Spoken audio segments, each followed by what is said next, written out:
Fala pessoal, tudo bem com vocês? Estamos começando aqui mais um vídeo nosso, do nosso A2Cast, que vai trazer hoje um assunto interessante para a gente aqui.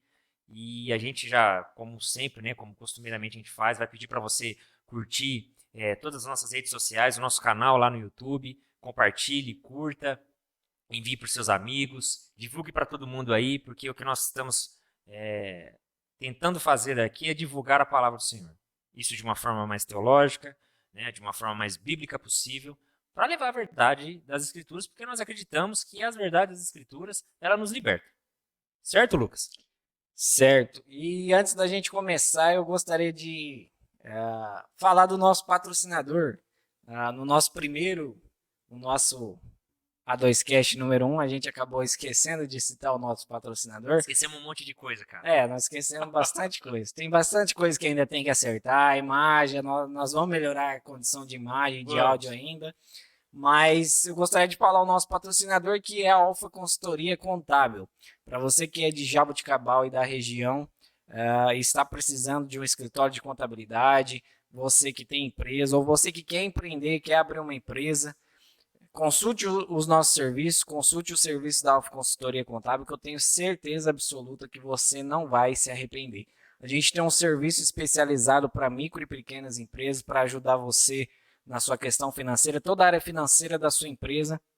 A gente tem uma consultoria especializada para você que é microempreendedor individual, para você que é microempresa e para você que é empresa de pequeno porte. Consulte os nossos serviços, aí nós vamos te auxiliar em toda a parte financeira aí, no seu controle de estoque, seu contas a pagar e contas a receber, seu fluxo de caixa, tudo que você estiver precisando aí administrativamente da área financeira da sua empresa. Consultoria para micro e pequenas empresas.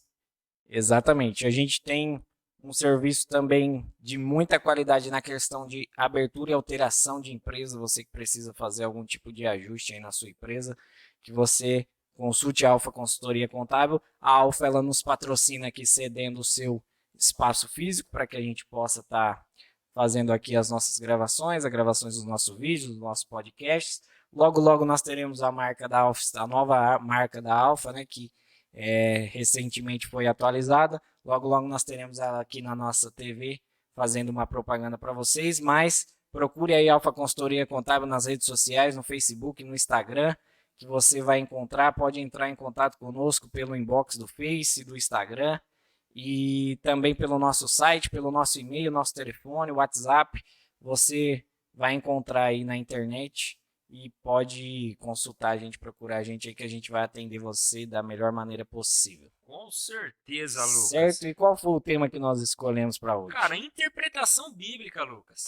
E aí, cara, isso é um tabu, é um assunto importante, tem relevância? O que você acha, cara? Eu acredito que é um assunto importante, apesar de inicialmente, quando as pessoas olharem para esse tema, né, quando olharem lá no título do vídeo, interpretação bíblica, talvez a pessoa vai pensar, mas interpretar a Bíblia é fácil, é só ler e entender o que está escrito e o E que eu vida que segue. entendi é o que valeu e está tudo certo. E na verdade não é isso, né? A interpretação bíblica ela exige que a gente se dedique bastante a ela para que a gente conheça e existe, que é no singular, uma forma correta de interpretação das escrituras, que é o que a gente acredita, que é o que a gente vai expor aqui, mas a gente gostaria de contar um pouquinho da história, da interpretação bíblica, como que ela influencia até nos dias de hoje, quais são os modelos que existem até no dia de hoje, os modelos de interpretação. No final nós vamos apresentar o modelo que a gente acredita ser o mais correto e o que é o mais comumente aceito hoje em dia nas maiorias das igrejas. E queremos dar dicas também para vocês aí de como ler, interpretar e ter um conhecimento correto das escrituras. Pô, cara, glória a Deus.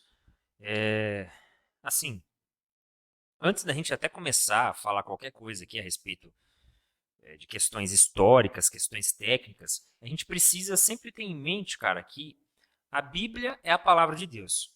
Então, Lucas, se nós vamos começar uma conversa aqui, eu acho que eu sempre faço essa fala, né? Mas eu vou repetir ela de novo porque ela é muito importante para mim.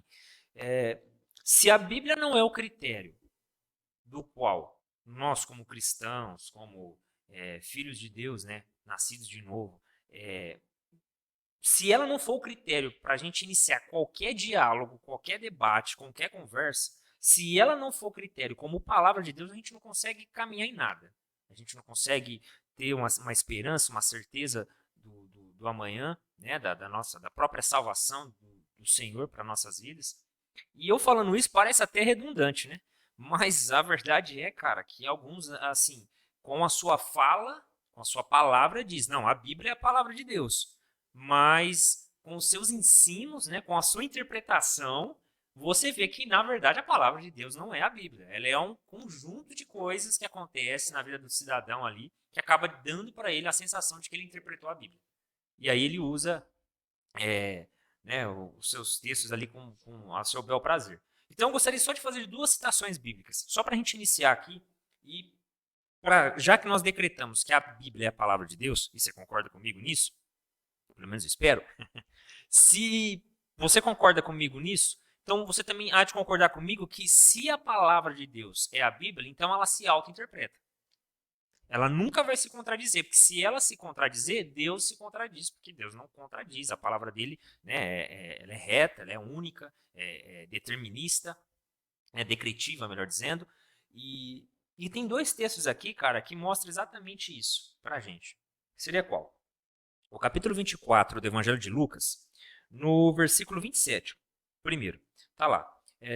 Só para a gente se situar, isso aqui é aquela passagem que conta, né, os dois discípulos que estavam fazendo o caminho de Emaús, voltando depois de verem, né, o massacre lá com Jesus, e Jesus acaba encontrando esses homens na pista. E no finalzinho está falando assim, começando, no versículo 27, e começando por Moisés e por todos os profetas, explicava-lhes o que dele se achava em todas as escrituras. Então, aqui, nesse texto aqui, isoladamente a gente olhando, a gente já vê, cara, que a Bíblia não se contradiz. Tudo já apontava e tudo já aponta para as duas vindas de Cristo, né? Para a primeira e para a segunda. Tudo já aponta para isso. Aí, se não bastasse esse, mais para frente no mesmo capítulo, no versículo 44, agora Jesus já está com os discípulos, né? Já aconteceu possivelmente aqui aquela fala com esqueci o nome do apóstolo agora. Tomé, né? De coloca aqui as mãos no meu furo e tal. E aí no versículo 44 ele fala, e disse-lhes, são estas as palavras que vos disse, estando ainda convosco, convinha que se cumprisse tudo o que de mim estava escrito na lei de Moisés e nos profetas e nos salmos. Aí o versículo 45, só para contextualizar, então abriu-lhes o entendimento para compreenderem as escrituras. Cara, se tinha uma coisa que era presente no ministério de Cristo, era o ensino das escrituras. Era uma coisa atenuante, não é? E como nós vamos falar daqui a pouquinho, de forma mais teológica e histórica, né, a respeito de como, da onde surgem todas essas interpretações que nós temos hoje, que na verdade acaba se definindo como duas, né, mas, enfim, toda essa bagunça aí na hora de interpretar, a gente olha que hoje, o Jesus que alguns ensinam através da sua interpretação, principalmente dos evangelhos, cara, parece que é um Jesus que veio só para curar as pessoas. E se nós fizermos um caminho correto na leitura, nós vamos ver que foi o contrário. Que aquela definição que Isaías dá lá no capítulo 9, né, a respeito do Messias, que seria maravilhoso conselheiro, define exatamente o ministério de Cristo, que era um exímio, perfeito, completo, não consigo nem definir uma palavra para ele, mas assim, um ótimo mestre, conhecedor de todas as escrituras, né, de toda a palavra de Deus. Então a Bíblia não se contradiz. Então, se nós queremos interpretar a Bíblia, que nós interpretemos a Bíblia por ela mesma. Essa é a primeira regra, a grande regra da interpretação bíblica, é você interpretar a Bíblia pela própria Bíblia, né? Antes de qualquer ciência ou qualquer coisa que a gente vem expor aqui, a primeira grande regra da hermenêutica é que a Bíblia interpreta e é que não falha, né, a própria cara? Bíblia. Exatamente.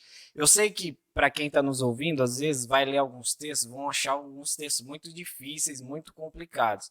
Mas geralmente aquele texto difícil, aquele texto complicado, aquele texto, né, difícil de engolir mesmo, de mastigar e de compreender, Mais à frente, em um outro texto, ele vai ser explicado de uma forma melhor, mais clara, mais objetiva. Por exemplo, nós temos lá no Evangelho de Lucas, quando Lucas está narrando Jesus falando sobre as bem-aventuranças, lá ele fala, lá ele narra Jesus dizendo: bem-aventurado os pobres. E aí você para, você pensa, mas será que é só os pobres que são bem-aventurados? Aí se eu for de classe média ou se eu for rico, será que eu não sou bem-aventurado também? E aí quando você vai para outro evangelho, se eu não me engano, de Mateus, lá ele fala que bem-aventurados os pobres de espírito, que aí ele está falando das pessoas que são humildes, né? E não da condição financeira da pessoa. Então, assim, essa regra, que é a principal de todas, de que a Bíblia interpreta a própria Bíblia, ela precisa ser vivida, aplicada nos nossos dias, justamente para ajudar a suprir essa necessidade E até ensinada, né? Sim, e suprir essa necessidade que nós temos de, às vezes, encontrar alguns textos difíceis e não saber o que a gente faz com eles, né? Geralmente a gente lê alguns textos, a gente fala, mas, meu Deus, será que isso que está escrito é isso mesmo, tal? E aí, geralmente, são outros textos da própria Bíblia que vai explicar o sentido, a razão, o porquê daquele texto. E isso nos ajuda também a evitar interpretações humanas, né? Porque o que nós temos muito nos nossos dias são pessoas tirando textos, né, do contexto para poder aplicar suas próprias verdades. E aí, geralmente, a gente ouve algumas pregações onde o cara lá cita meia dúzia de versículos e porque ele falou o nome de Jesus, porque ele falou de amor e porque ele falou alguma outra citação bíblica lá, e ele pega meia dúzia de versículos ali, mas toda a ideia, todo o centro da mensagem da pessoa não tem nada a ver com as escrituras. É por isso que a gente precisa conhecer. Você falou uma coisa muito importante na semana passada, né, no nosso primeiro podcast, sobre. Assistam lá, pessoal. Assistam lá o nosso A2Cast número 1. Você disse lá que, por mais que às vezes a gente leia e não entenda, é importante a gente ler para a gente, no mínimo, saber o que está escrito. Para não incorrer de ser enganado até pelo que não está escrito. De ser enganado pelo que não está escrito, de não saber se aquele versículo ou aquela citação ou aquilo que a pessoa está falando está na Bíblia de fato, faz algum sentido do que as escrituras estão tratando. E infelizmente o que nós temos no nosso dia é isso: pessoas pegando versículos isolados para que esses versículos corroborem a sua ideia, que é humana, que não tem nada a ver com as escrituras. E porque foi citado meia dúzia de versículos, e geralmente as pessoas que ouvem, infelizmente, não conhecem as escrituras, acreditam que o cara está falando em nome de Deus, porque ele citou um versículo aqui, um versículo aqui, um versículo lá. Se ele citou a Bíblia, então não foi Deus que falou. E na verdade não é isso, né? Para que Deus fale, eu não lembro se foi João Calvino ou se foi Spurgeon.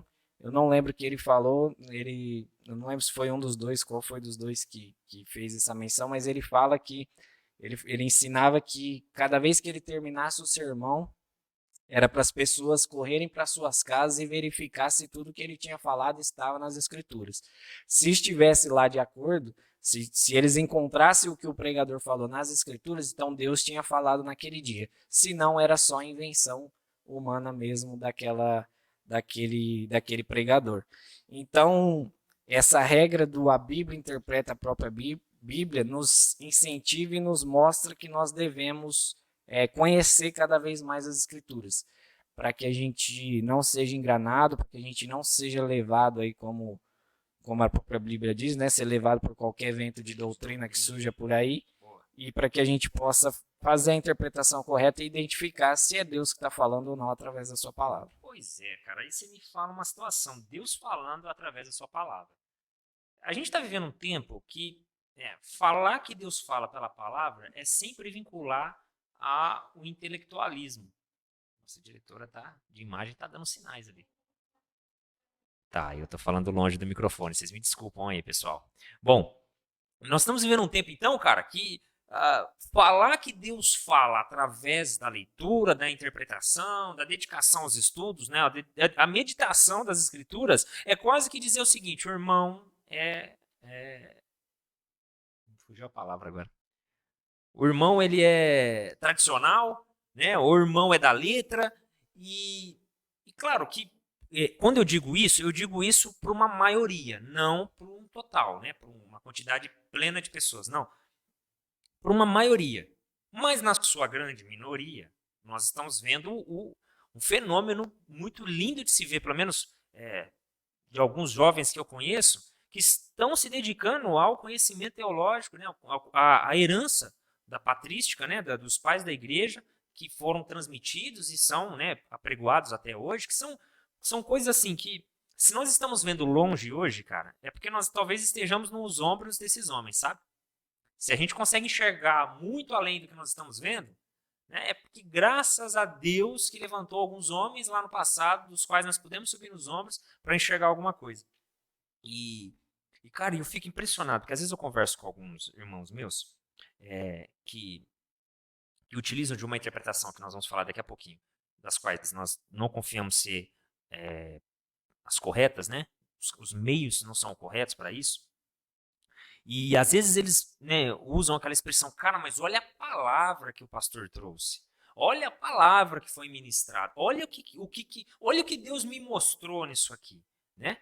E aí, cara, não precisa de muito. Você joga às vezes no YouTube ou no Google mesmo a fala do cidadão, né, que está sendo dito ali, ou a pessoa que está falando. Você cata a fala, você joga na internet, você vê, cara, que alguém já disse aquilo lá no século passado. Não estou dizendo que essa onda de pregações de insight, né, que o cara vai para a Bíblia e descobre lá que está citando uma folha que é verde, que tem a ponta amarela, e o verde significa isso, o amarelo significa aquilo, que isso não é algo moderno, é pós-moderno mesmo. Nós vemos que isso acontece mais na atualidade. Só que lá atrás já tinha muito, sabe? Não digo muito porque aí é exagero, porque a igreja combatia muito isso, mas já tinha esses, né? Uma certa feita, eu lembro da felicidade de um amigo meu me mandando um pastor pregando, não vou nem citar o nome do pastor, tão conhecido aí, fazendo a exposição do Bom Samaritano, né? E ele falou, cara, olha o que Deus mostrou para esse cara aqui. Ele disse que foi, sabe, jejuando, orando, que Deus revelou aquilo para ele. E eu, falei, não, cara, aquilo lá, uma vez eu conversando com o Lucas me mostrou, cara, foi Orígenes que começou com essa bagunça toda. E nós estamos falando lá do primeiro século, segundo século da igreja. Então, algumas heresias, alguns erros teológicos, cara, a gente está achando que nós estamos descobrindo alguma coisa, os caras lá atrás já estavam combatendo já fazia muito tempo. Porque como às vezes a gente fala, como eu falo na nossa igreja lá, cara, o pecado não muda. O pecado continua o mesmo. O homem continua vaidoso, né? O homem continua cheio de concupiscência nos olhos. E isso faz com que ele cometa sempre os mesmos erros. E se eu estou falando isso, quem dirá na interpretação? Então, até para a gente continuar, para você até entrar no ponto histórico aí, importa a gente dizer o seguinte: ninguém aqui, nem eu nem você, nós somos ingênuos, assim, inteiramente ingênuos de acreditar que não exista nenhuma mínima que seja influência nossa na interpretação. Tem uma pequena influência, tem do grupo social que eu vivo, né, na sociedade que eu vivo, a minha formação acadêmica, de repente até a tradução da Bíblia que eu uso, muitas coisas acabam cooperando, né, de uma forma direta ou indireta para a minha interpretação. Mas existe um mínimo do mínimo do mínimo que nós chamamos de básico, né, de princípio para interpretar, né? Que aí nós vamos entrar agora para falar, não sei se é agora, se é depois, mas para falar sobre os pontos históricos, né? Assim, sobre a história da interpretação da Bíblia, da Palavra de Deus, é importante a gente citar as duas escolas que são mais tradicionais e as que são utilizadas ainda nos nossos dias, né? Nós temos a escola alexandrina e nós temos a escola antioquista. A escola alexandrina, que ela é anterior a Cristo, é uma escola de interpretação que começou, né, na interpretação já do Antigo Testamento, inclusive alguns grandes escritores dessa escola eram contemporâneos a Cristo, apesar de não terem visto a Cristo, né, pessoalmente, eram contemporâneos, ali viveram até próximo em questão da região ali da localidade, mas é uma escola que ela afirma que existe um sentido oculto por trás dos escritos. Além além da intenção original do autor, além daquele escrito, daquela intenção que o autor teve, eles diziam que por ser uma escritura inspirada pelo Espírito, que essa escritura possuía alguns sentidos ocultos que só seriam descobertos por meio de, né, muita oração, muito jejum, né, muita Graça de Deus, consagração, né? muita consagração para que Deus pudesse revelar o que há por trás desses textos. Isso, né, alguns conhecedores aí, muito mais do que a gente dessa escola, vão dizer que eles tinham muita influência da questão filosófica da época. Então, eu não vou lembrar o nome do cidadão agora, que me fugiu a memória, depois eu vou pesquisar aqui, mas ele... Não. Eu acho que era o Clemente de Alexandria, se eu não me engano, mas eu vou pesquisar aqui para dar a informação correta. Ele era muito influenciado pelos escritos de Platão. Então ele tinha que conciliar, como ele era muito influenciado pelos escritos de Platão e ele era um judeu, ele não podia negar as duas verdades, tanto das questões profundas que Platão trazia filosoficamente, quanto aquilo que Moisés escreveu na Torá e tudo mais. Então, essa forma alegórica de interpretação foi a forma que esse cidadão encontrou de unir as duas coisas. Então ele pegava os escritos de Moisés e ele pegava os escritos de Platão e ele dizia, olha, aquilo que Moisés escreveu no Gênesis e tal e tudo mais, e aquilo que Platão escreveu e tal, tal, tal. E aí ele fazia uma conciliação dos dois escritos, tanto de Platão quanto de Moisés. Mas isso só era possível se existisse um sentido oculto, né? Se eles fizessem com que as pessoas acreditassem que existe um sentido oculto por trás do texto original. Então, né, eles iam filosofar lá sobre os escritos de Moisés, iam tentar tirar esses sentidos ocultos e fazer encaixar com aquilo que Platão ensinava, não só Platão, como a maioria dos filósofos que existiam ali na época. Essa escola, ela, por um tempo, ela foi muito forte, né, na história, principalmente ali na época de Jesus, ela foi uma escola muito forte, muitas pessoas, né, aderiram a esse modelo de interpretação e de visão das escrituras, de todos os escritos, não só da palavra de Deus, mas da forma de interpretação de textos, ela foi muito influenciada, e aí mais à frente foi criada uma escola também de interpretação, que é a escola antioquista, que ela ia completamente contra tudo aquilo que a escola de Alexandria ensinava, e aí ela partia do princípio que existe apenas um sentido no texto, que é o sentido original pretendido pelo autor, e a função dos teólogos não era ficar procurando sentidos ocultos.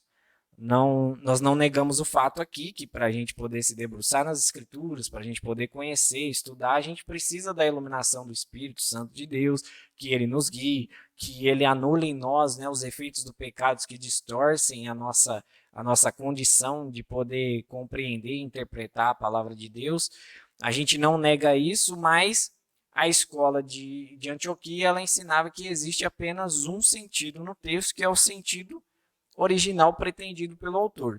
E a função dos teólogos nada mais é do que buscar qual é esse sentido original, o que o autor pretendia transmitir para os seus leitores imediatos, como os seus leitores imediatos receberam aquele texto, como, né, aquelas palavras foram aplicadas e vividas pelos seus leitores imediatos, e a partir daí sim aplicar esses ensinamentos nos dias em qual eles estavam vivendo, e no nosso caso, nos nossos dias, nós também devemos fazer a mesma coisa. Então, historicamente, as duas principais escolas que nós podemos citar são essas. Houve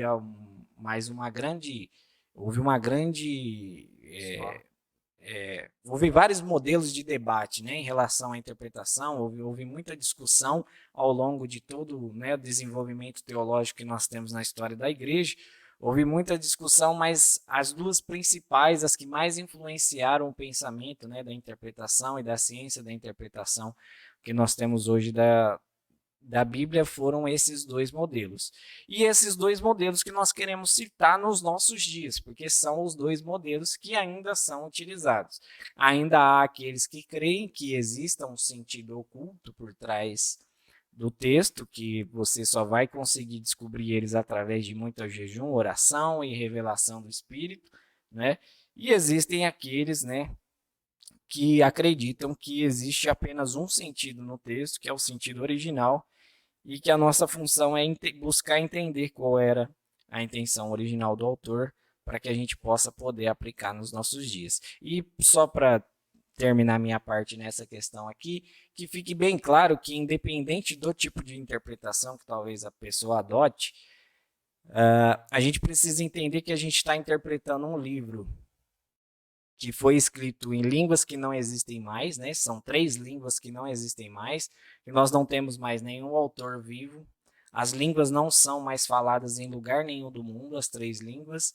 É um livro escrito há quase 2.000 anos atrás, que foi escrito ao longo de 1.500 anos, e de fato não é um livro fácil de interpretar. Às vezes as pessoas escutam por aí, mas o evangelho é puro, o evangelho é simples, o evangelho é simples. De fato, o evangelho é simples.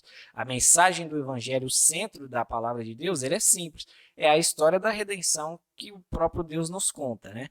Que é Deus criando todas as coisas em perfeição, essa humanidade que ele criou que era boa, né, aos olhos de Deus caiu, e ele enviou seu filho, né, para restaurar tudo aquilo que se perdeu lá no começo. Então, o básico do evangelho, de fato, ele é simples. Qualquer pessoa pode abrir as escrituras, pode ler, pode compreender e pode ser transformada pelo poder da palavra de Deus que nós cremos. Agora, a interpretação dos textos, dos mais variados textos, dos mais variados tipos de textos, né? Porque nós vamos encontrar vários tipos literários também na Bíblia, nós vamos encontrar poesia, nós vamos encontrar livros históricos, nós vamos encontrar parábolas, nós vamos encontrar epístolas, nós vamos livros proféticos, nós vamos encontrar livros totalmente alegóricos, como é o caso de Apocalipse. Então, assim, são vários tipos de textos escritos por mais de, se eu não me engano, foi cerca de 40 autores que escreveu a palavra de Deus, em 3 línguas que não existem mais, né, que é o hebraico, o aramaico e o grego koiné, que também não se existe mais, não se fala mais hoje.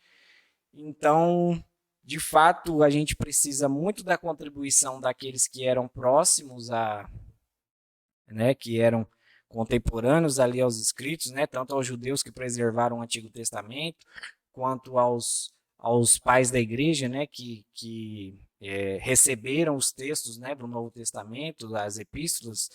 E a gente precisa muito da contribuição desse pessoal para que hoje a gente consiga ter uma interpretação clara das escrituras. E independente do modelo que você siga aí, saiba que, apesar, repito, o evangelho ele é puro e ele é simples, ele é fácil compreendimento. A palavra de Deus é poder de Deus para a salvação da nossa vida. Então qualquer pessoa pode ler e compreender o plano de Deus que ele tinha para a humanidade. Mas existem de fato textos que são bem complicados às vezes de ler, interpretar e compreender. Cara, legal. A questão histórica mostra pra gente que não há novidade nenhuma, né, das pessoas hoje olhar lá para os números que está na Bíblia e tentar decifrar, né?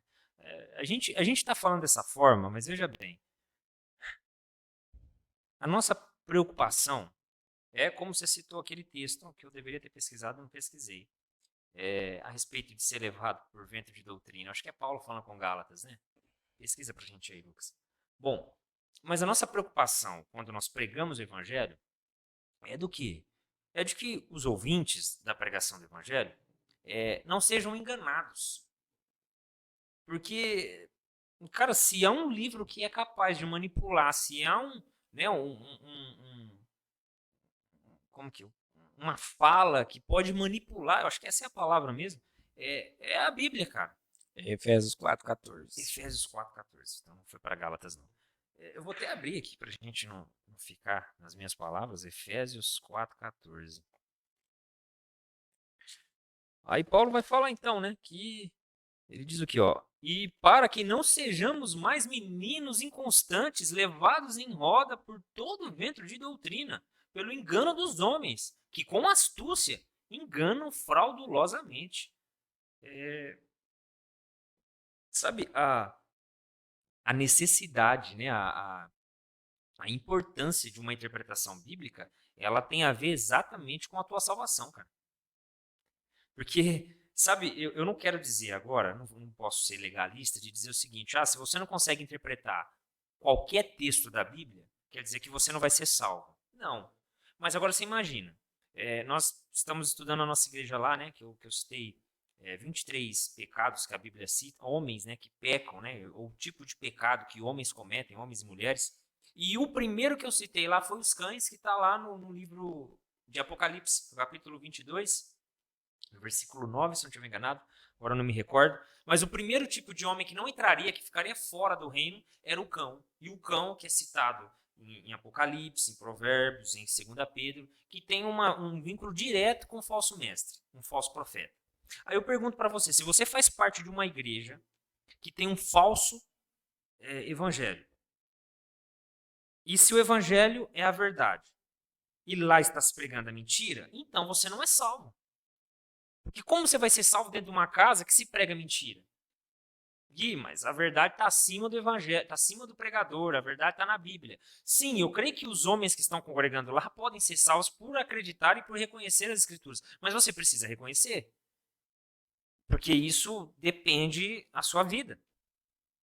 Várias e várias vezes nós vemos nas Escrituras mesmo o próprio Jesus debatendo com os fariseus a respeito disso, né?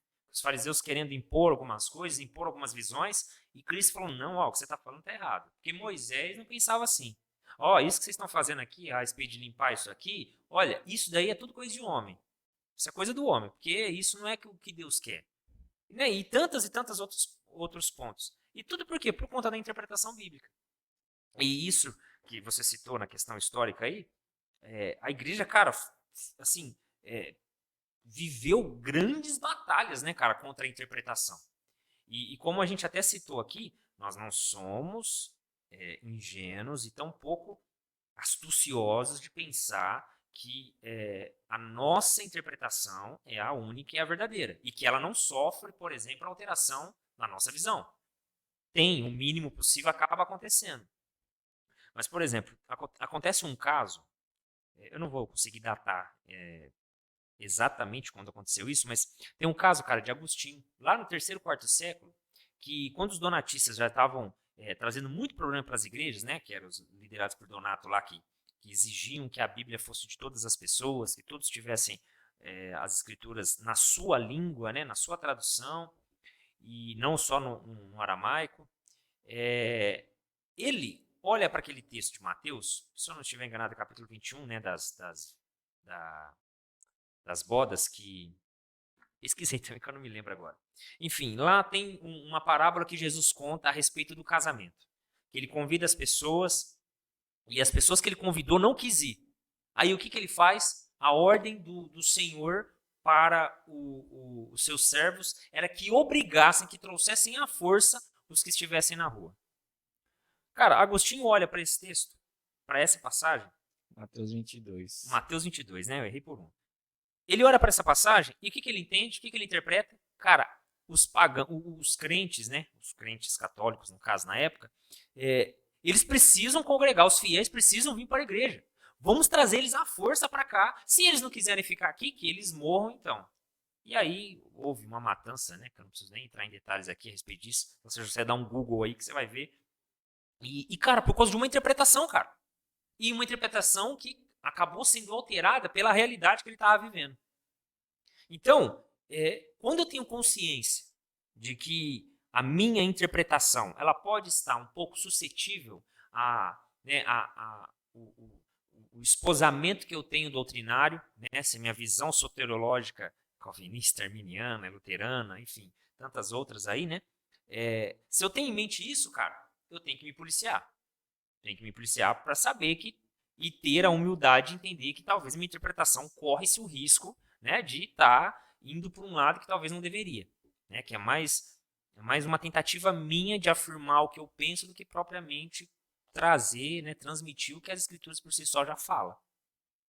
E assim, cara, existem regras para isso. Existe a ciência que nós chamamos de hermenêutica, que é uma ciência que, a gente estava até falando um pouquinho antes aqui, é uma ciência que hoje ela não é exclusiva da teologia, né? O direito usa, né, o meio jurídico usa a hermenêutica para interpretar textos, para interpretar citações, jurisprudência, enfim. E a hermenêutica, cara, ela tem suas regras lá. Né? Eu poderia citar algumas aqui, mas as básicas que eu, por exemplo, utilizo hoje é qual? Eu vou citar aqui. Buscar as palavras no seu sentido, e quando a gente fala buscar no seu sentido usual. Eu acho que até antes de falar nisso, importava a gente falar sobre as nossas traduções bíblicas, né? Sim. Que tem um outro ponto que talvez é o que mais pega. Eu vejo que as pessoas às vezes me questionam na igreja. Ô Gui, por que tem tantas versões da Bíblia no nosso país? E aí, a gente volta lá naquilo que eu falei no início. A Bíblia, para mim, é a palavra de Deus. Ok? Então, os 40 ou 44, ou todos os escritores da Bíblia que escreveram originalmente os textos, para mim foram totalmente inspirados. Foi Deus que inspirou eles para escrever. Mas isso não quer dizer que os copistas, os tradutores, também foram inspirados. Então pode ser que nesse processo algumas coisas se perdeu. Como você mesmo citou, não há mais um texto sequer original, né? É um ou outro, aliás, eu acho que eu exagerei, mas deve ter um ou outro, mas não tem mais assim uma quantidade considerável para dizermos assim, olha, esse texto aqui foi escrito pelo próprio cidadão mesmo. Os originais, os chamados autógrafos, não existem mais. Os autógrafos, exatamente, não existe mais. Existe essa ciência. As cópias das cópias. As cópias, as cópias. Então, nós acreditamos na inspiração da Bíblia, mas também somos coerentes em relação a essa questão histórica. Então, sabemos que isso pode trazer, de alguma forma, aquilo que os ateus gostam de chamar que é incoerência bíblica. Ah, mas a Bíblia é incoerente. Só que, mesmo assim, né, mesmo a gente entendendo isso, nós sabemos que tudo que está escrito aqui não deveria ser e não poderia ser escrito pelo homem de forma ficção, porque a atualização que esse texto tem, né, o poder transformatório que esse texto tem, né, ou seja, as testemunhas desses textos aqui é que comprovam a inspiração e a autenticidade dele. Né? Diferente do que alguns dizem, né, que alguns dizem assim, a Bíblia foi entregue como Bíblia pela Igreja Católica. Isso aí é só uma questão de história. Se você pesquisar lá, você vai ver que no primeiro e no segundo século já tinha a Bíblia montada, né? Que já se entregavam a Bíblia como nós temos hoje. Né? Não literalmente como nós temos hoje, mas os livros já estavam muito bem definidos entre eles. Né? A católica foi apresentada depois, né? Eles se julgam eles que definiram o que é Bíblia. Né? Eles dizem que foi a igreja que definiu o que é Bíblia. Sendo que, se você fizer uma pesquisa sincera, honesta dos pais da igreja, vocês vão ver que eles não definiram o que é Bíblia. E sim, eles receberam. O Antigo Testamento, obviamente, foi um pouco mais fácil, vamos dizer assim, por causa de toda a tradição de guarda dos textos que os judeus tinham. Até hoje, né? E tem até hoje. E o Novo Testamento que foi um pouco mais complicado, porque como eram cartas, né, a maioria dos textos eram cartas e eram circulares, elas eram escritas para ser entregues, né, nas igrejas. Surgiram, né, muitas cópias, né, e cópias de cópias, porque chegava uma carta de Paulo, por exemplo, lá em Éfeso. E na própria carta, Paulo disse que era para que fosse distribuída nas demais igrejas. Então, provavelmente alguém corria e copiava a carta para poder levá-la na outra igreja, porque a outra igreja tivesse.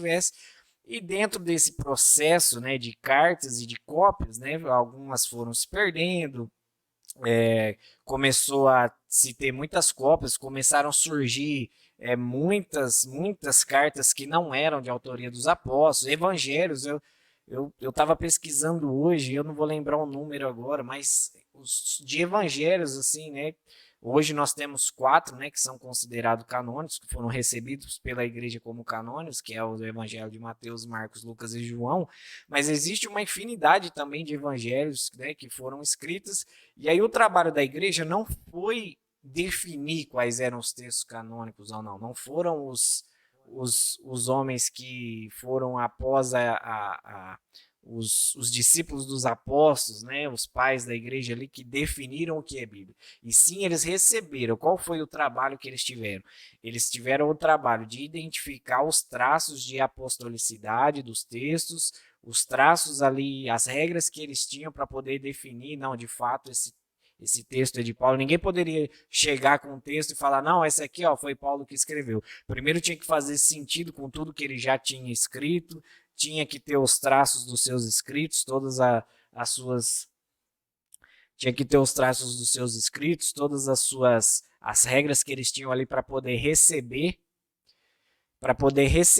esses textos. E aí o trabalho da igreja foi de receber, foi de perceber quais eram os livros que de fato tinham sido escritos pelos apóstolos e aí sim, né, recebidos como canônicos como palavra de Deus.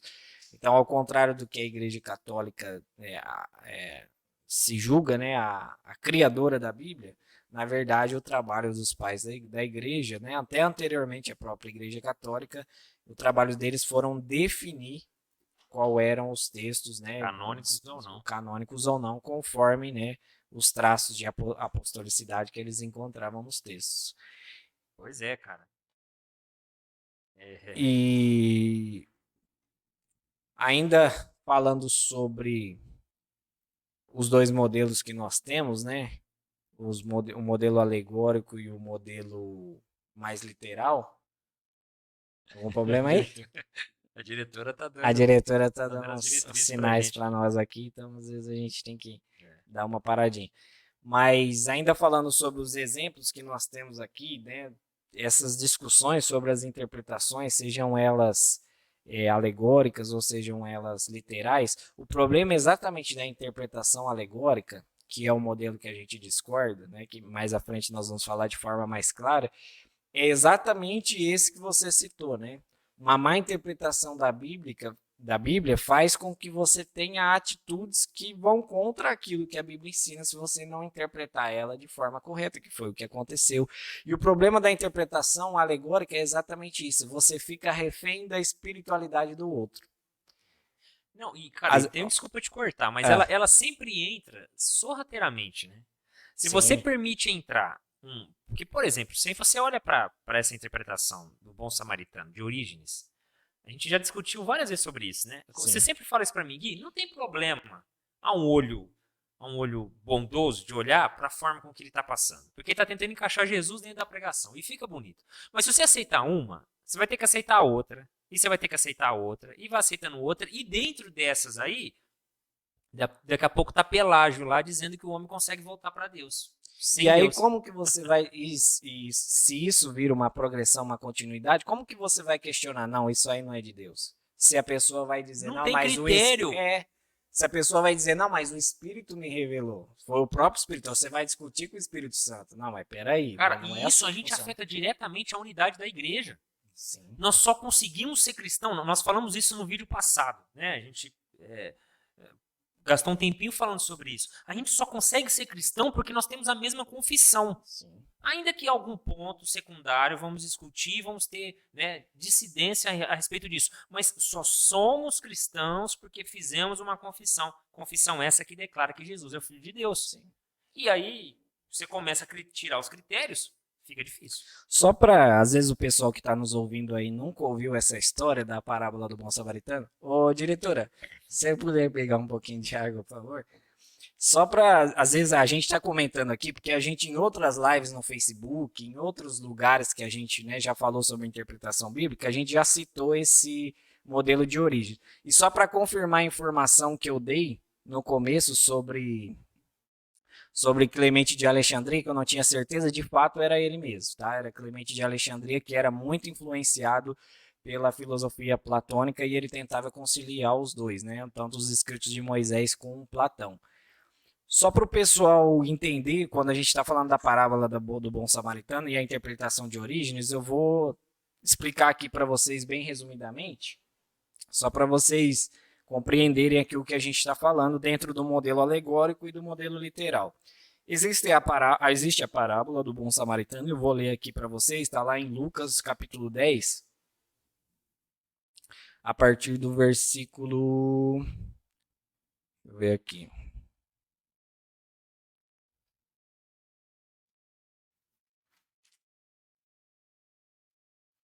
a partir do versículo 30. Diz assim, ó: E Jesus prosseguiu dizendo: Um homem descia de Jerusalém para Jericó e caiu nas mãos de alguns ladrões. Estes, depois de lhe tirar a roupa e lhe causar muitos ferimentos, retiraram-se, deixando-o semi-morto. Por casualidade, um sacerdote estava descendo por aquele mesmo caminho e, vendo aquele homem, passou de largo. De igual modo, um levita descia por aquele lugar e, vendo-o, passou de largo. Certo samaritano que seguia o seu caminho passou perto do homem e, vendo-o, compadeceu-se dele. E, aproximando-se, fez curativos nos ferimentos dele, aplicando-lhes óleo e vinho. Depois colocou aquele homem sobre o seu próprio animal, levou-o para a hospedaria e tratou dele. No dia seguinte, separou 2 denários e entregou ao hospedeiro, dizendo: Cuide deste homem, e se você gastar algo a mais, farei reembolso quando eu voltar. Então Jesus perguntou: Qual desses 3 lhe parece ter sido o próximo do homem que caiu nas mãos dos ladrões? O intérprete da lei respondeu: O que usou de misericórdia para com ele. Então Jesus disse: Vai e faça o mesmo. Essa é uma parábola que Jesus contou, e existiu um pai da igreja chamado Orígenes, que ele fez a seguinte interpretação alegórica desse texto. Ele disse que o caminho, né, de Jericó, de Jerusalém para Jericó ali, o caminho eu não vou lembrar direito. O caminho eu não vou lembrar direito, mas tem um significado que ele dava para o caminho também. Mas ele dizia que o homem que estava descendo ali era Adão.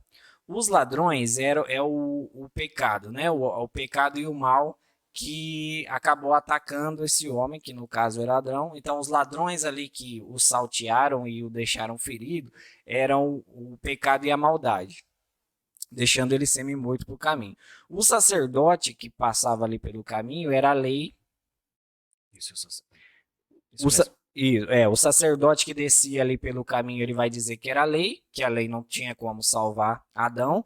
Ele vai dizer que o levita eram os profetas, ou seja, a lei e os profetas, ou seja, o Antigo Testamento não poderia salvar, né, aquele homem que simbolizava Adão. Então, o sacerdote e o levita era a lei e os profetas, ou seja, o Antigo Testamento, ele não poderia salvar. E samaritano era o Jesus. E Jesus veio e passou perto daquele homem, se compareceu, era a redenção, tudo aquilo que Jesus fez.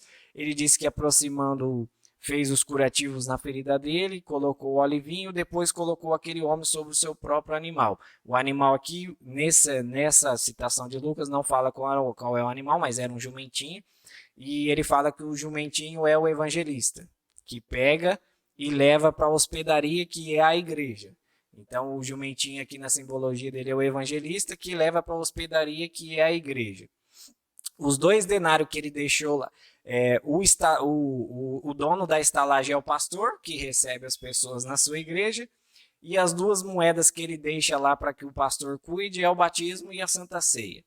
E aí, Jesus diz, né, para que cuidar dele até que ele volte. Assim, basicamente é isso. Tem mais alguns detalhes. Se você for ler mesmo o que o Orígenes escreveu no original, você vai ver que é rico na história. É muito rico. Praticamente cada palavra ele encontra uma simbologia para ela dentro dessa história. Mas basicamente, mitologia, né? Mas basicamente ele diz que Jesus estava tentando ali contar nessa história a história da redenção, né? Da queda do homem, da lei dos profetas que não poderiam salvar, né, que Jesus Cristo veio e cuidou, né, nos resgatou e nos deixou na igreja, né, que é o corpo de Cristo, e prometeu que voltaria para nos buscar. Encaixa tudo certinho, tudo bonitinho, tudo lindo, tudo maravilhoso? Cabe certinho na história da redenção?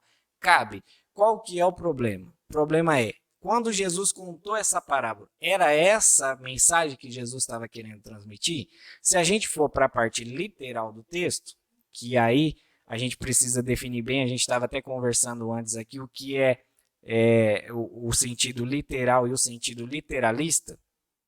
Quando a gente fala que a gente interpreta um texto de forma literal, a gente está dizendo que a gente interpreta o texto conforme o texto se apresenta para ser interpretado. Ou seja, no caso aqui, Jesus está descrevendo uma parábola, então esse texto precisa ser interpretado como uma parábola. Se é um texto alegórico, como é o caso de Apocalipse, aí sim nós precisamos encontrar a alegoria e a simbologia que João tentou transmitir ali no livro de Apocalipse. Se é um livro histórico, a gente precisa ler o livro histórico, como é o caso do livro de Josué. E se é um livro, uma poesia, um poema ou canções, como é o caso dos livros de Salmos, a gente precisa ler como poesia. Então a gente precisa ler o texto conforme ele se apresenta para nós. Isso na interpretação literal dos textos. Existe a interpretação literalista, que é o que a gente não concorda. Por exemplo, eu dei o exemplo aqui antes da gente começar falando, né? Quando Jesus diz, eu sou a porta. Numa interpretação literal, a gente entende que é uma metáfora, e a gente interpreta que Jesus é uma porta como uma metáfora. Arrancar um olho, arrancar um Arrancar braço. um olho, arrancar um braço, são todas metáforas que Jesus está fazendo para a mensagem que ele está querendo trazer. Numa interpretação literalista, a gente ia dizer que Jesus de fato é uma porta, né? De batente, madeira e maçaneta, ou quando ele fala que nós temos que arrancar o olho, a gente tem que se automutilar. E não é isso, né? A interpretação literal do texto, ela é a interpretação conforme o texto se apresenta. Aqui no caso, qual era a intenção de Jesus nessa parábola? Ele foi perguntado pelo doutor da lei aqui quem era o meu próximo. Jesus estava ensinando que a gente deveria amar o nosso próximo, e aí o doutor da lei pergunta, mas quem é meu próximo? E aí Jesus conta essa história para mostrar para ele e para ensinar para ele que o meu próximo é aquele que precisa de mim, mesmo sendo meu inimigo, mesmo que eu não conheça, se ele está precisando de mim, eu preciso. Simples assim, cara. Simples assim, igual aquele meme. E, cara, e não tem muito ensinamento aí, não tem muita verdade. Sim, cara. Muita riqueza no texto. Cara, e você sabe, você tá falando isso, desculpa até ter te cortado, cara. Tomara que você não perca seu raciocínio. Mas, quando a gente discute, quando a gente, às vezes, até fica um pouco bravo, cara, nas nossas mensagens, né, que a gente dá tapa no púlpito assim, a gente fala, cara, que assim, para que serve uma boa interpretação? Para que se haja uma obediência, cara, ao que Deus quer. Porque também não basta só interpretar, né? A gente está falando tudo sobre interpretação aqui. Para a pessoa que está nos ouvindo, de nada vai valer interpretar e não obedecer. Sim. Não é? Assim, não faz sentido algum você saber a vontade de Deus e virar as costas depois que você descobriu a vontade de Deus. Sim. Jesus conta até uma parábola a respeito disso, né? Um chega para ele, um pai chega para um filho e fala, filho, vai e faz. Ele, beleza.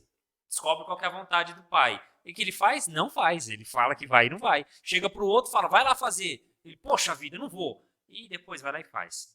Ele fala, e esse aqui então cumpriu a vontade do Senhor. Então, não faz sentido algum a gente interpretar corretamente o texto e não obedecer. E por isso nós ficamos tão chateados quando o literal do texto, o texto já está falando com a gente porque é a palavra de Deus e ele fala conosco, e a gente não obedece. E o que a gente faz? Se não bastasse o fato de não obedecer, tira o ensinamento que é importante.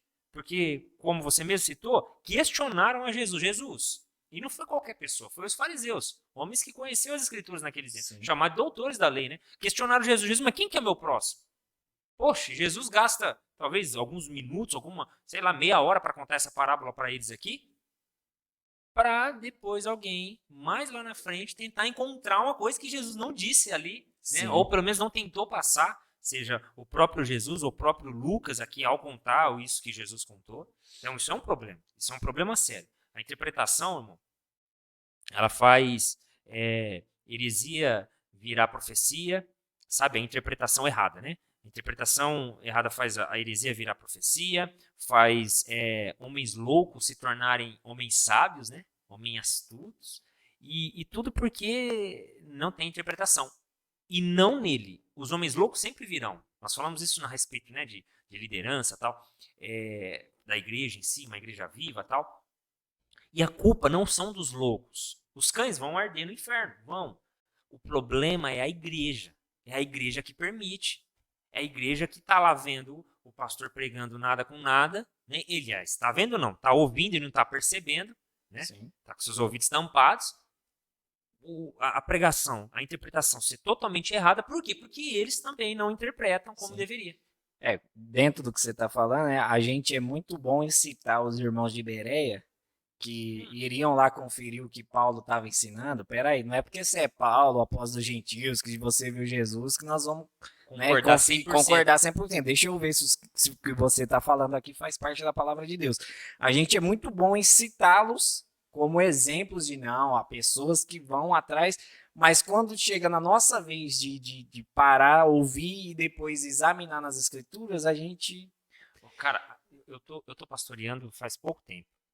Estamos falando de coisa de 3 anos e alguma coisinha. E o público que nós atendemos hoje, né, que eu pastorei hoje, não é o mesmo público que começou com a gente lá atrás.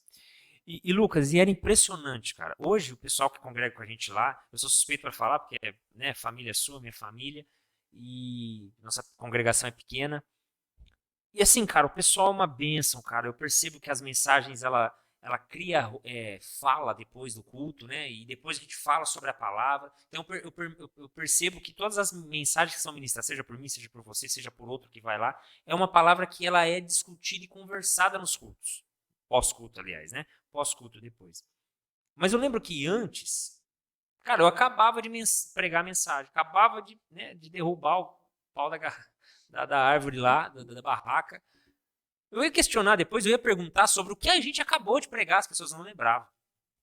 Então, para quem está assistindo a gente em casa, para quem está nos ouvindo, irmão, cria o costume de tomar nota do que você está ouvindo. Sabe, não é nem para efeito de ter mensagem para pregar, para você ser um pregador que copia a mensagem do outro. É para você não ser levado como Paulo citou lá, né? Para aquela igreja de Efésios. Olha, vocês têm que parar de ser menino, a gente tem que deixar de ser menino. Porque a imaturidade é uma característica de quem não interpreta bem as escrituras. Quem não interpreta o bem que a gente está dizendo aqui, vamos voltar a falar essa palavra para não soar como algo orgulhoso, né, prepotente, arrogante, isso.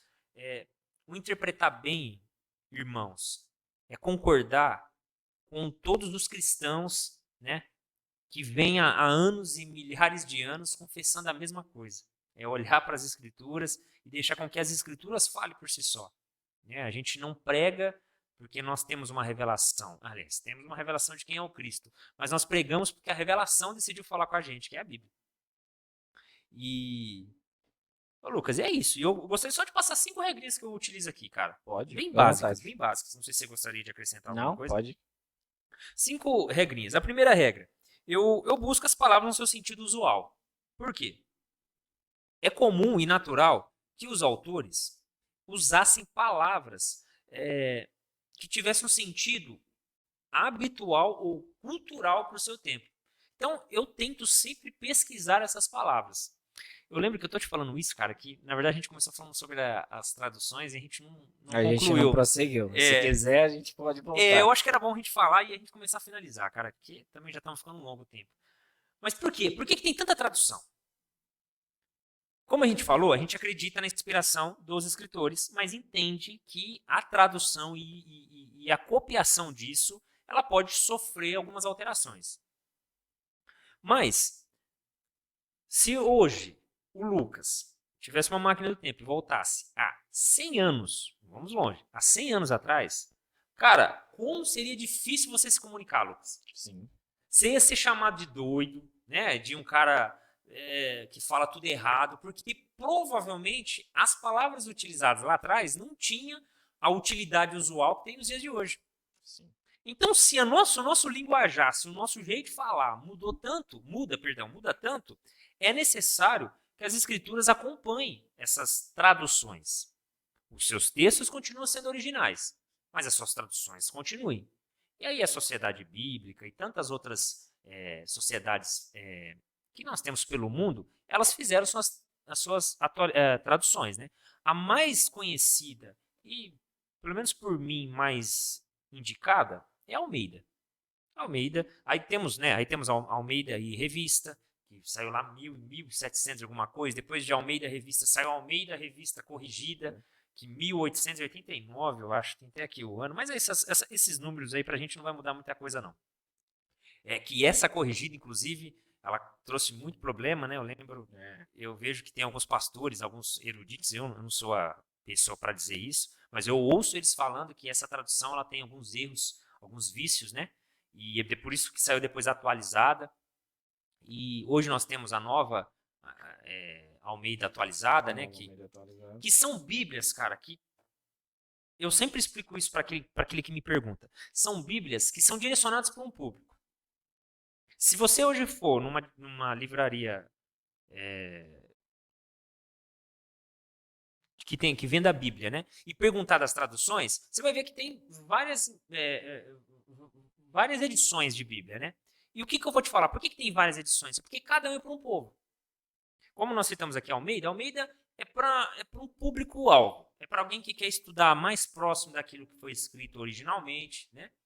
Ou seja, ele mantém mais a originalidade do texto do que propriamente a essência ou o contexto do texto, né? Ou o ensino do texto.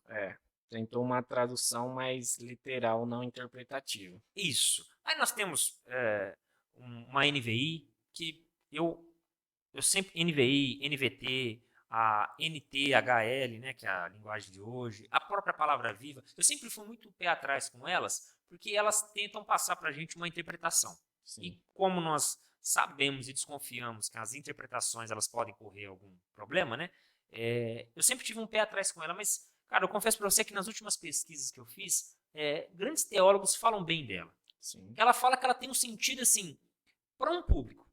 Ela não deve ser considerada uma Bíblia de estudo, nem deve ser alvo como Bíblia de estudo, mas ela tem a sua parcela de contribuição para um público mais evangelístico, um público que talvez não tenha um conhecimento mais afinco, né, a respeito de questões ortodoxas, enfim.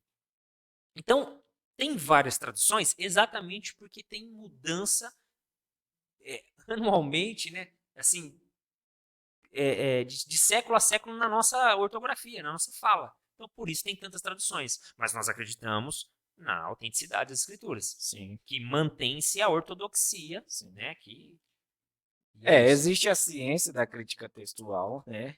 Que ela pega todos, basicamente, né? Vou falar de forma bem básica aqui, é muito mais profundo que isso. Mas é a ciência que pega todos as cópias das cópias das cópias das cópias que existem dos mais variados dos 66 livros, né, que existem na Bíblia. Ela pega todas as cópias e ela remontam essas cópias, porque geralmente algum copista tirou alguma palavra, algum outro copista acrescentou, né, algum outro copista às vezes copiou a mesma linha duas vezes, né, alguns copistas tiraram alguns termos, alguns às vezes erraram não existia vírgula, né, no grego koiné, por exemplo, do Novo Testamento, mas eu não vou lembrar o estilo que eles tinham, né, para época. As pausas do texto, alguns retiravam, alguns colocavam, né, em lugares que às vezes estavam diferentes. Então, o trabalho da crítica textual hoje é o quê? Eles pegam todos essas cópias das cópias e eles remontam o texto, né? Eles veem onde foi acrescentado, onde foi tirado, e acredita-se, né, por um estudo matemático e muito profundo científico que eles fazem lá, a crítica textual hoje afirma que eles conseguiram remontar a Bíblia no seu original em 95% do texto. Então, hoje, quando você lê uma carta de Paulo, um escrito de Moisés, um escrito de Isaías, quando você lê, você pode confiar que aquilo que está escrito na sua Bíblia foi de fato o que Isaías, Moisés e Paulo escreveu. Existe esses 5% que ainda é discutíveis, são alguns textos que ainda são discutíveis, por exemplo, o final longo de Marcos, né, os últimos capítulos, o último capítulo, né, do Evangelho de Marcos, aquele... Samaritana. A Samaritana não, você falou Samaritana no outro podcast, corrigindo, não é a da mulher samaritana o texto, é a da adúltera. Que queria ser apedrejada, que Jesus escreve na areia. Esse é um texto também que é discutível. Ele é discutível se ele é canônico e é discutível também se ele está encaixado no lugar certo ali no Evangelho de João. Então, é um texto ainda que é discutível. Hoje, a maioria dos eruditos entende que não é um texto canônico, mas que não influencia em nada na centralidade ou seja, todas as doutrinas que são centrais para a nossa fé não são influenciadas em nada por esses 5% dos textos que ainda são discutíveis. Então, saiba que quando você está lendo a sua Bíblia, você está lendo algo que é e é totalmente fiel ao que foi escrito pelos autores. Aí a questão das traduções é exatamente isso. Como foi escrita em línguas que não existem mais, né, e textos que de fato, né, são uma linguagem que não é utilizada mais nos nossos dias, aí precisa fazer uma remontagem na história para se poder traduzir. Às vezes tem palavras que às vezes nem tem tradução para a nossa língua, e aí o autor tenta, né, o tradutor bíblico, ele tenta encaixar ali de uma forma compreensível. Por isso existem esses vários tipos de tradução. Existem aquelas traduções mais difíceis, que vão só simplesmente no sentido da palavra e não tentam interpretar muito. Existem aquelas outras, por exemplo, como a da linguagem de hoje, que já é mais interpretativa. Todas elas contribuem de alguma forma para a nossa compreensão do texto. Eu indico para quem está começando a leitura, que às vezes não entende muito, comece com essas Bíblias que tem uma linguagem mais fácil, né? Mas o ideal é que você, quando for fazer a sua meditação, que você tenha as mais variadas versões. Ah, mas eu não tenho condição de comprar. Eu estou aberto aqui no site, né? Eu não estou usando Bíblia física, mas eu estou aberto no site aqui que chama Bíblia Online. Nele tem todas as versões que você pensar aqui, né? Nesse site tem todas as versões. Aplicativo de celular também. O aplicativo de celular hoje em dia. Internet, inclusive. Você não precisa nem comprar as versões. Mas o ideal é que quando você for sentar, meditar, hoje eu quero pegar esse texto aqui, eu vou meditar nele, eu quero compreender de fato o que esse texto fala. Aí você medita, em todas as versões. Vê o que todas as versões estão falando, aí você ali vai identificar o que, às vezes, um falou uma coisa num, que não está no outro, e ali, pelas suas próprias variadas versões, você mesmo consegue chegar ao entendimento do que, de fato, aquele texto está falando, né? Então, existem, como você disse, as traduções foram feitas, né, para atingir públicos. Os tradutores tinham as suas finalidades em mente quando fizeram as traduções, mas o importante é que a gente entenda, né, que a palavra de Deus, a Bíblia, ela é totalmente confiável. Não existe nenhum documento no mundo mais bem atestado, mais bem copiado. Os textos que possuem cópias, né? Porque assim, os textos de Platão, né, os textos dos filósofos de antigamente, por exemplo, também não se existe mais os originais, os autógrafos, né, que nós chamamos, que é o que o próprio autor escreveu, aquele papel e aquela caneta que o próprio autor escreveu não existe mais. E se você for comparar, por exemplo, um texto de Platão com uma carta, por exemplo, de Paulo no Evangelho, a infinidade de cópias que tem dos evangelhos ou das cartas nem se compara com a quantidade de cópias que, por exemplo, se duvidam até da existência, né? Então, desses escritores. E nem se compara, né, a quantidade. Então não existe nenhum documento no mundo mais bem atestado do que a Bíblia, do que a palavra de Deus. Essas versões são para te ajudar na compreensão. Todos os tradutores, eles estavam bem intencionados, né, na tentativa de fazer com que as pessoas, alguns cometeram alguns erros, né, por isso, por exemplo, o Almeida tem várias atualizações justamente porque eles foram identificando os erros, né, que foram acontecendo e foram corrigindo. E por isso hoje nós temos essas várias versões, várias traduções, né? Alguns diferenciam, por exemplo, a King James, ela é um pouco diferenciada das demais porque ela é uma tradução que não foi feita dos originais do grego que nós temos, ela foi traduzida da Vulgata Latina, né, que é a Bíblia no latim que nós temos que é a Bíblia mais utilizada pela Bíblia católica, né, que o catolicismo utiliza mais. Então é uma tradução da Vulgata Latina.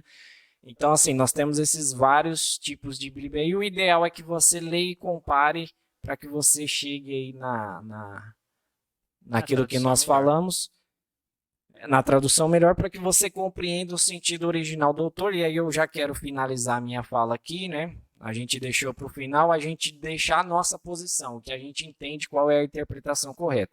Como vocês já devem ter percebido aí ao longo, né, do podcast, a gente acredita que a interpretação correta das escrituras é aquela que faz a interpretação literal, aquela que entende o sentido original que o autor queria transmitir, e aí a gente aplica para a nossa realidade hoje aqueles ensinamentos que o autor quis quis transmitir, né, para os seus leitores imediatos ali. Como eu disse, eu encontro muitos problemas em relação à interpretação alegórica, justamente por causa disso. Você fica refém da espiritualidade do outro.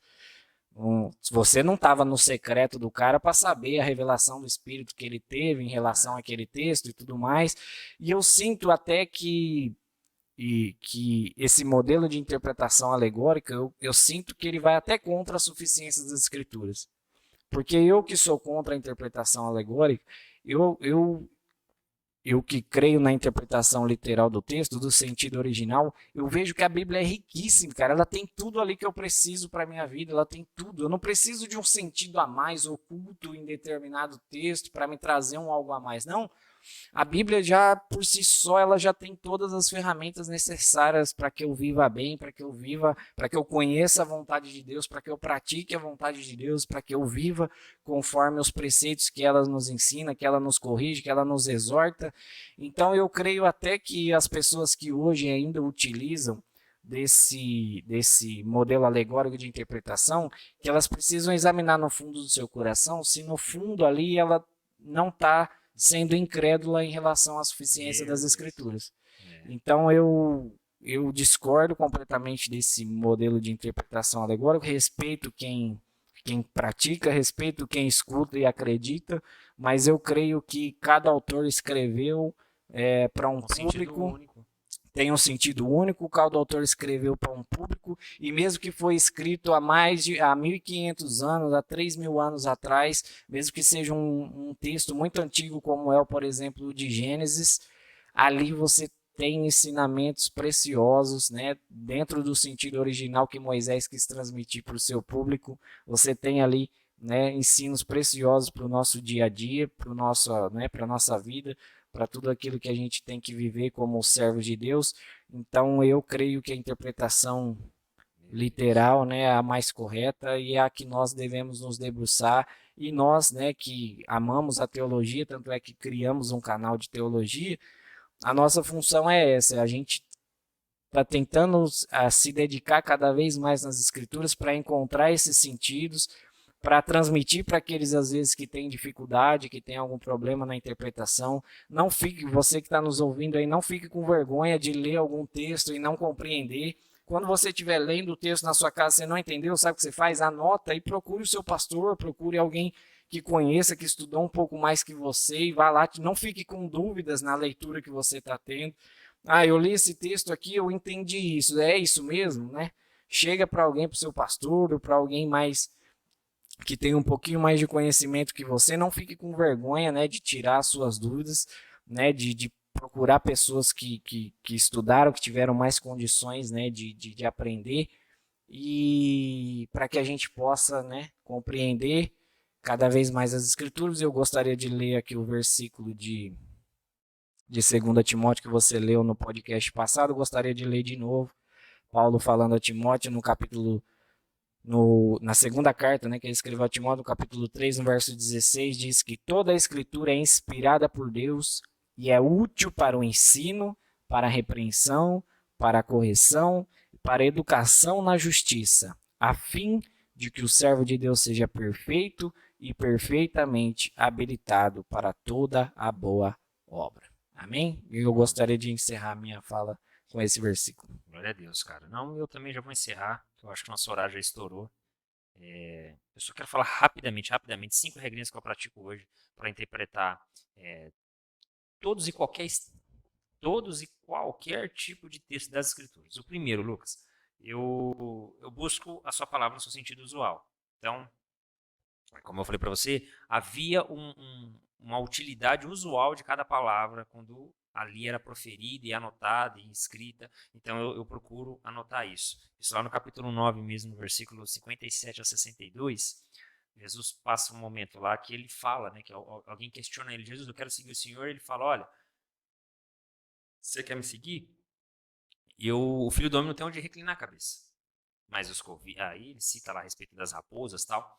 Cara, na mesma situação, você vai ver que mais para frente, quando questionado, eu acho que na verdade eu estou confundindo. Deixa eu só ler aqui para ver se eu não estou. Ah, é isso mesmo. Mais para frente, lá no capítulo 13, questionam ele, falando assim, ó, Herodes quer ver você. E aí ele fala, olha, o que eu tenho a ver com aquela raposa, com aquele covil?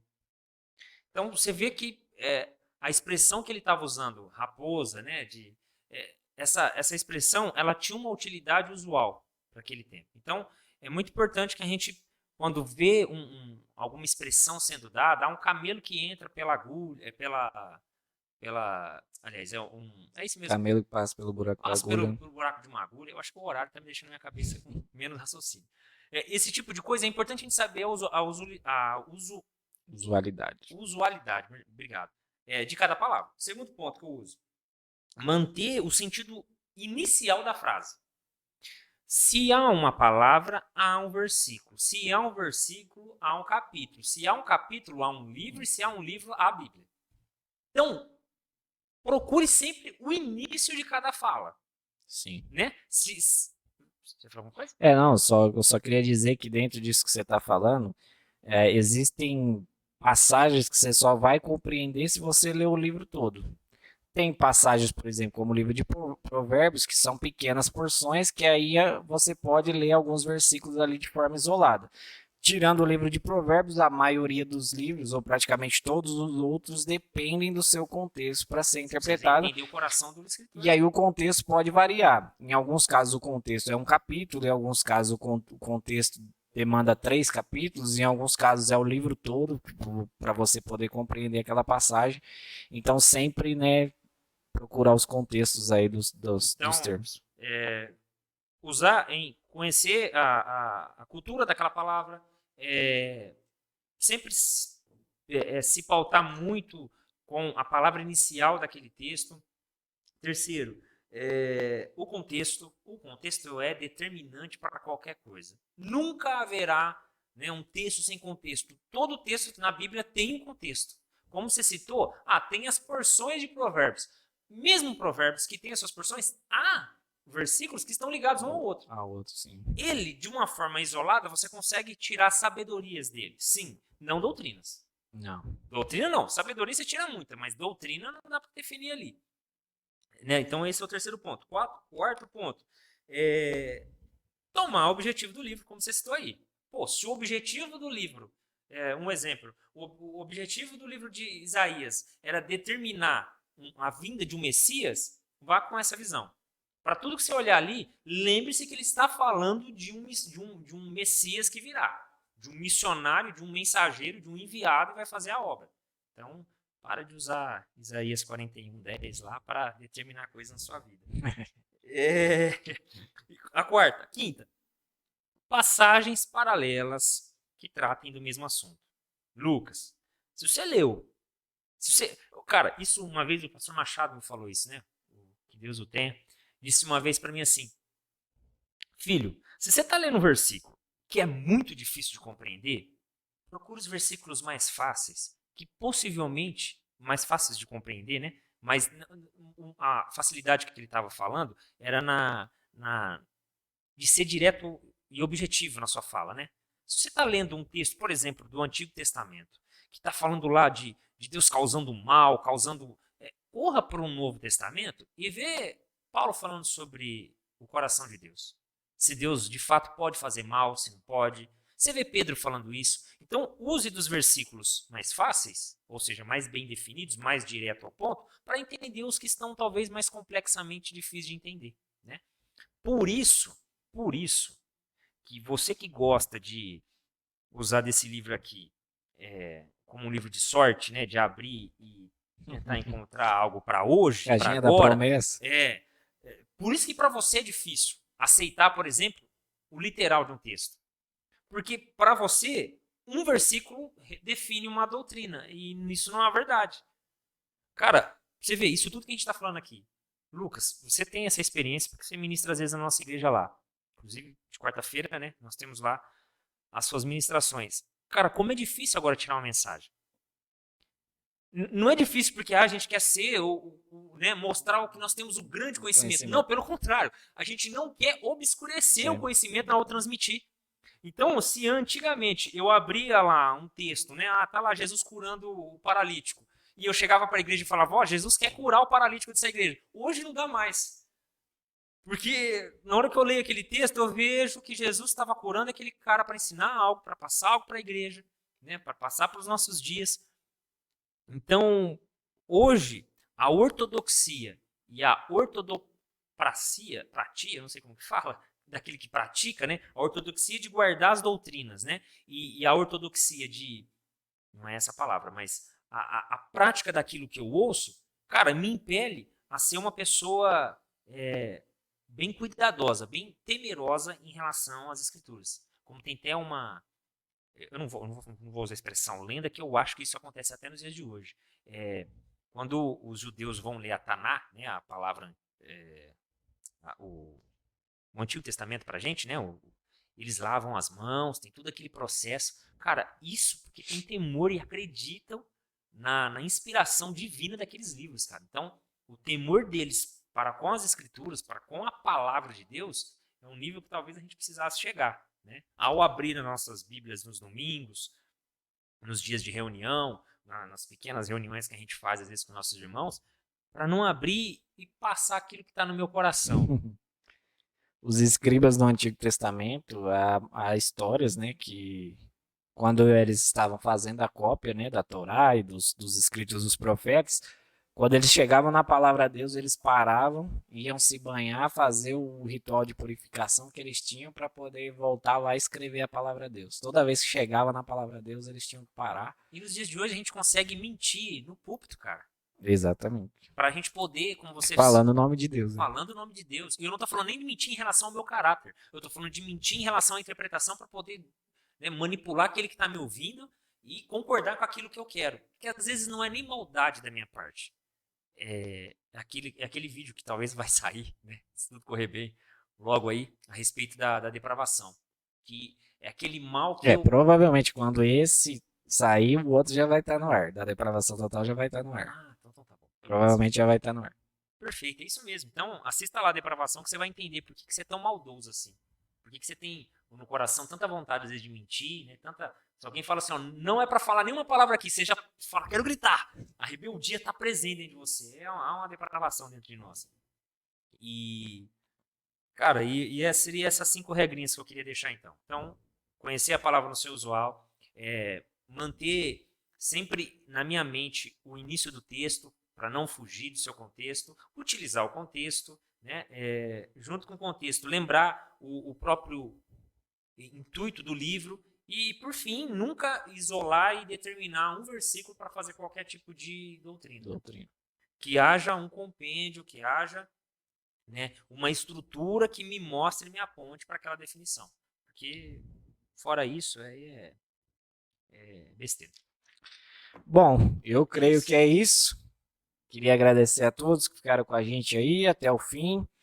Gostaria de pedir para você curtir o nosso vídeo, para você comentar aí, se a gente esqueceu às vezes de falar alguma coisa que é importante aí pro debate, você comenta. Se você tem alguma dúvida, mande, a gente, se tiver condições, a gente vai tentar responder para você. Se você tiver alguma dúvida, que você se inscreva no nosso canal do YouTube para que a gente, né, possa, né, transmitir. Like, exatamente. Não custa nada para você e ajuda pra caramba a gente. Isso. E para você também ativar o sininho aí para você receber as notificações. Toda terça e toda quinta às 11 da manhã nós estaremos lançando aí vídeos novos. Nós estamos aí projetando alguns quadros novos aí pro nosso canal. Tudo isso com conteúdo teológico para que cada vez mais você, para te ajudar, né, a compreender os textos da palavra de Deus, os mais variados assuntos aí que a gente quer abordar ao longo dos nossos vídeos. Siga-nos também lá no Facebook, né? Curta a nossa página do Facebook e também no Instagram. Nos dois, tanto no Facebook quanto no Instagram, é @teologia2 e você vai encontrar a gente lá para que o conteúdo teológico aí possa ser disseminado aí nas redes sociais. Obrigadão, amém? Pessoal. Deus abençoe a todos. Eu posso só deixar Pode, finalizar com a frase de glória Lutero, a Deus. cara? Cara, faz de Lutero novo. fala o seguinte, cara. Ele fazendo uma exposição de 1 Pedro, 1 Pedro, capítulo 1, versículo 1, né? Que Pedro está dizendo ali que ele é apóstolo de Jesus. Aí diz o seguinte, ó. Aquele que prega de outra maneira que não seja como o mensageiro de Cristo não deve ser ouvido. Se ele prega como tal Então, é tudo como se você estivesse ouvindo Cristo falando diante de ti. Glória a Deus. Aleluia. Então, Amém? obrigado, pessoal. Deus abençoe a todos. Valeu. Fiquem todos com Deus. Tchau.